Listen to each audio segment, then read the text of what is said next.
speaker is Mr. Kersi Tavadia, CIO of Bse Limited. Mr. Kersi has over 37 years of vast industry experience in IT software development, infrastructure services, networks, operating systems and databases, and cybersecurity for organizations operating in financial services and capital markets. In his 11-year stint at BSE, Kersi has played a leading role to transform BSE into world's fastest exchange with response time of 6 microseconds. He is a strong proponent of open source technologies and has demonstrated walk the talk by successfully implementing one of the largest data warehouse on open source platform. Taking this to the next level, he is instrumental in use of artificial intelligence and machine learning in BSE's surveillance function by implementing social media analytics for rumor verification. With a huge round of applause, ladies and gentlemen, please welcome Mr. Kersi Tavadia on the stage.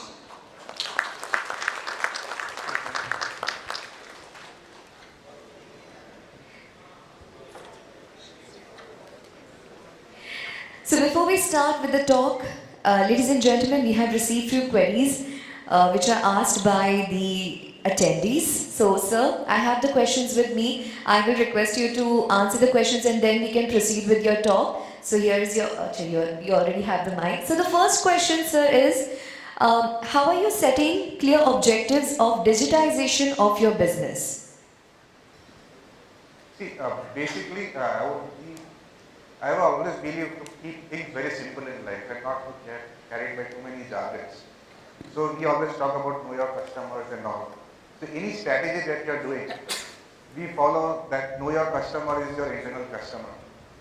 So any IT strategies, you know your customer, try to know his pain points and try to analyze what are their aspirations. And then you start building your strategy. It cannot be the other way around. So that is the first funda that you need to like. What is the business want? What are their pain points? What do they aspire for? And then you can try and bring your technologies. So this is a basic fundamental block that you will see. Any strategy you try to build for an IT for any product, it has to be business driven rather than IT driven. Majority of time, almost 4 decades of experience, I have seen any product which I have driven as an IT project has always failed. Okay. Any project which I route it, even if I want to do it, I would route it through a business user. Okay, like even in the previous talk, somebody talked about in the session previous is that who are your promoters in the organization who can speak on your behalf. Try to engage them, like root the problem from them. See, the moment the problem comes from the business side, all the business guys start talking to each other. It is always, and I agree to what you were saying when I was listening, it's always business versus IT. So when it comes business, all the business functions join hands together to bash IT. You know, that's a common thing across all industries. There's nothing new in that. So that's why if you want to win and strategize your thing, get the business to do your problem, and they are your stakeholders. Like make them your stakeholders. So that is the first thing. Another question is they want to know the strategies you are using, the best strategies you are designing for the optimal utilization, digitization of your organization. The best strategies you are designing for the optimal digitization of your organization. So I will put it that way. There is not, anything which is best is only for that limited period. Because if I do something best, I'll never be able to improve on it. So that's the first fundamental. So there cannot be always a best strategy. It could be a good strategy which was good at that point in time and place. So that's the first thing that we have believed, because over the years, every year we keep doing new fundas, new projects. So if I had said that this is my best strategy, I would not have innovated so many things. So there is nothing like a best strategy, I would say. There will be a lot of good success factors that I would say. I would put it the other way around. There are a lot of successful strategies that we have done. And we try to keep it very, very simple. One of the biggest success is what we have done in BSE. Is complete automation of the entire operations. I don't know how many of you all are aware of what is the operations looks like in an exchange.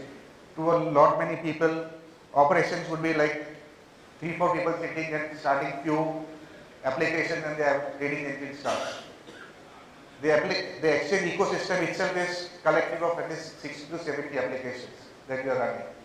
Okay. each of the applications has its own intricacies. It has to be started in a particular sequence, and we had a huge challenge of manpower, and because this is one area where mistakes are never pardoned. Okay, so you cannot have a mistake in doing a beginning of day or end of day. Every sequence has to be manual over there. So what we used to have it is we had to have, at one point in time we had a team of people starting a market operations, and like IT people, like we kept on writing scripts to validate what the guys are doing is right or wrong. Over a period we realized, and as the market segments grew, we realized that for every market segment, if I have to employ this many people, I'd be running short of sitting space. Forget the cost part of it. Even to put that many people in the office was an impossible task.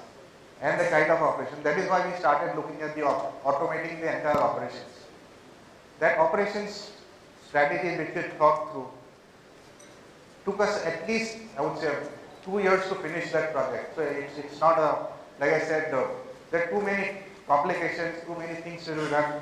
The automation tool that we selected also, I'm a very good open source guy or startup guy. So at the cost, it has a cost advantages. So we definitely took some company which was also getting into the automation. So we worked with them, they worked with us.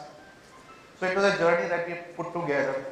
And today we have increased a lot of market segments, but we did not increase our manpower force in that ratio. Okay. Now the clock has turned 360 degrees. The machines do everything, and the same 10 people check what the machine has done right or wrong. So they are there to validate if the machines have done anything wrong, because ultimately any automation requires supervision. There is nothing that it's an autopilot.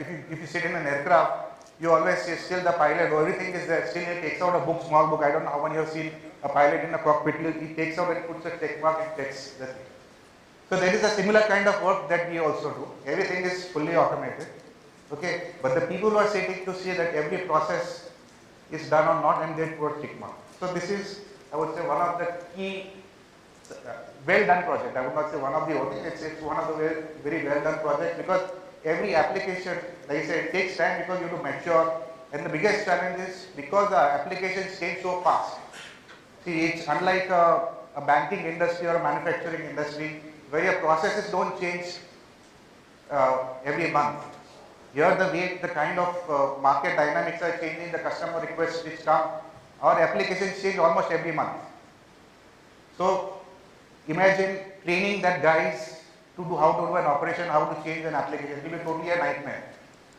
So instead of that, it becomes now a part of the process of the developer itself, that he will make the application. He'll also make the application how to operate that application. So that is what is called automation programming. What we on our jargon we call as, see, one is the software development piece and one is the automation programming. How will you automate, a person will automate the thing. And to make this practice very foolproof, we also do mock drills of stopping automations and manually running this operation. Just in case, God forbid, just in case, if this is kind of a BCP drill that we do, that if the automation engine fails for XYZ reasons, the humans should know how to operate. Right? It's like driving an auto car, nowadays, automatic car, many people they have forgotten how to drive a gear wala car. Okay, so we wanted to make sure that is what we do. So that is also one of your automation strategies of what you do. Don't depend too much on your automation.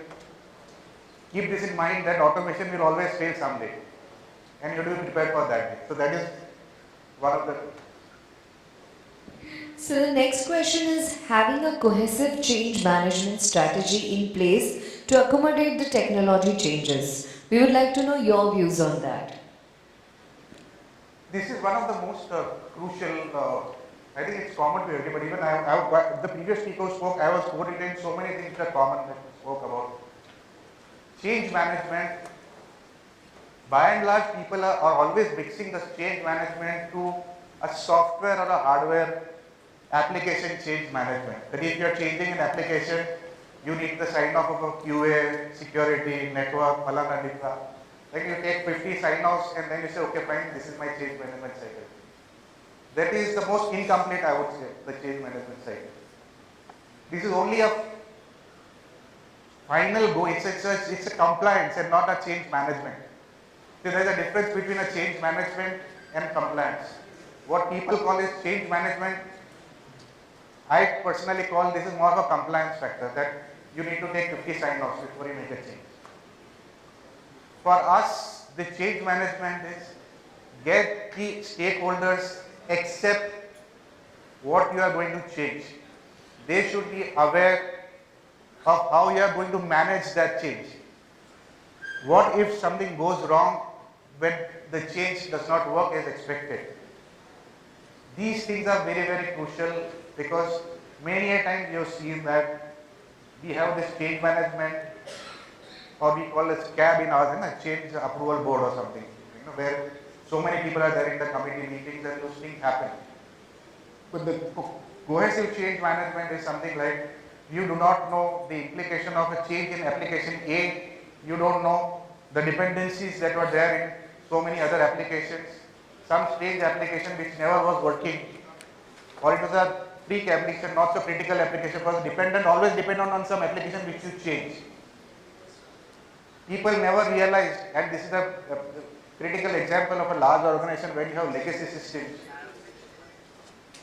Over a period, people forget what is running elsewhere has a dependency on something which is critical, or something insignificant, something which keep coming.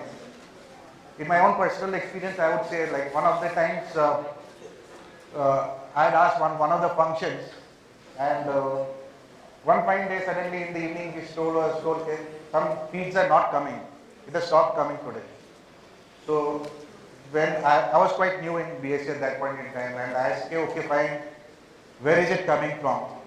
The answer was, sir, pata nahi, automatic aata hai. Okay. And this is why I am saying that these are real examples of people developing something on their own in the silos, which has worked. So once it has worked, people forget about it, how it is working, from where it is working, and what you are supposed to do if it does not work. Nobody knows about it, because nobody knows how it is working in the first place. The guys who have developed it have moved out, like now, unlike today's scenarios are not that bad. Say 5 years, 6 years ago, that the people who developed this, earlier people used to be there, right? 5 years, 10 years in the organization. So it was like my property. So kuch bhi hoga, mujhe puchna nahi. I am there, don't worry. So these kind of fundas have to change. So that is why when you say change management, this is the change that we need to bring in the organization. It cannot be a person dependent, ever. Moment you say कि इसको पता है, that means he is the biggest risk to your organization, or threat to your organization, whichever you put it across. So I think so these are the kind of change management when you talk about. I think these are the things which you should think of how to leverage, or how to make a large organization successful in the change management. All the things which the auditors write down, or the compliance, these are all I would call a compliance tick mark, which does not matter if you 4 tick भूल गया, 4 sign नहीं ले लिया, फिर भी चलेगा. But if the customer for whom you are changing is not aware, if you are not taking the teams along with you, most people feel that way. This change is not going to impact anybody. अरे मुझे पता है ये कुछ नहीं होने वाला है. I mean, these are all I am sharing is all practical examples which I have gone through. So this mindset of people's confidence about changing. So this is what I call, this should be the change management that you try to do about this. Get the users aligned with you. Even a smallest change, please run a cycle that where all any applications are running. Fortunately for us as an exchange, we do mock drills almost every Saturday, thankfully that's why stock exchange is not working. But as an IT, as an ecosystem, we work every Saturdays just to ensure that if any of these things have been changed, is it impacting anybody? So that is what is called a comprehensive change management in our parlance. Unlike not many people have this checklist. So the last question is how the mindsets have evolved along with the technology. This is the most difficult thing which has not changed actually. lot of technologies have come, and somebody had asked me last time, what is the strategy to change? Honestly, there is no strategy to change that mindset, because every mind is different from each other. If you ask somebody said that it is always business versus IT. In IT, I know myself how many challenges are there. It will have system wala, DBA wala, network wala, security wala, ये Linux wala hai, Windows wala hai. There are so many states of IT within the IT. How do you change that mindset? These things, like I said again and again, if people get aligned to the corporate projects rather than, this is a problem created by the industry, I would say, that people wanted super specialists in everything. That's why you created silos of the guys. In हमारे ज़माने में, like when I was there, we were a lot of people were generalists. That IT wala could do software also, little bit of hardware also, little bit of networking also. He knew how to write DBA codes and everything. Today, if you ask a developer, just say I'm a .NET, don't ask me about Java. I'm C#, Windows fellow से मुझे Linux का मन नहीं पूछना है. Okay, network fellow से मुझे खाली network का चाहिए, system admin I don't know, security I don't know. So these are the problems, the mindset which have been created. I think somewhere down the line, it's like there's a 360 degrees you turn around, the world turns around. I think so there will be a time when there will be a lot of generalists that we'll have to make again. Only then you can see a successful team, because otherwise you can't. If you go to see today, a lot of IPLs, the cricket matches are getting played. The all-rounders are always the highest paid players, if you try to see most of the cases, because they can bat and bowl also at both the time and field also. I think that is the case, very similar in the IT. Yes, you need a very strong, you can have a strong domain, but does not mean you don't touch other domain. Okay, so I think this kind of mindsets, if it is changed in IT itself, I think so the IT industry will evolve much stronger. Today, there are so many people, when I even interview, I find it's very challenging for me to take a person in, because I know he knows only this much. If I had asked, I have never done this and I don't want to do it also. So it's not that, when we used to go to a job, we used to say, अभी तो अंदर ले लो, बाद में मैं सब सीख जाऊंगा, ठीक ना? मैं कर लूंगा. We used to say yes to everything. Today's youngsters, they bluntly say we don't want to do this. I'm telling you again from industry experience. This is a guys who come in and say very clearly. So these are the mindset challenges, and that is why I think this is the biggest threat, biggest challenge. If you try to inculcate into the people who are there in the industry, then when you go out, it's not so easy to find such super specialties that people may not be able ready to accept you if you're only a super specialist. So try to be a generalist, have a specialty in one particular domain, and that is the biggest challenge we are trying to. As of now, I have no strategy. It is just that every time, every person I think differently, because then I try to experiment. That's how I have been doing. Well, thank you so much, sir. My questions are over, but in the audience, if you have any question, please, we're open for it. Anyone from the audience would like to ask any question to Tavadia, sir? Anyone? Thank you so much. It's so good. Everybody is so. Yes. Thank you so much, sir. You have 37 years of vast experience, and we are honored to have you here today. And thank you so much for your knowledge. I will request Mr. Kulkarni, Mr. Sunil Kulkarni, to please join us to felicitate Mr. Tavadia.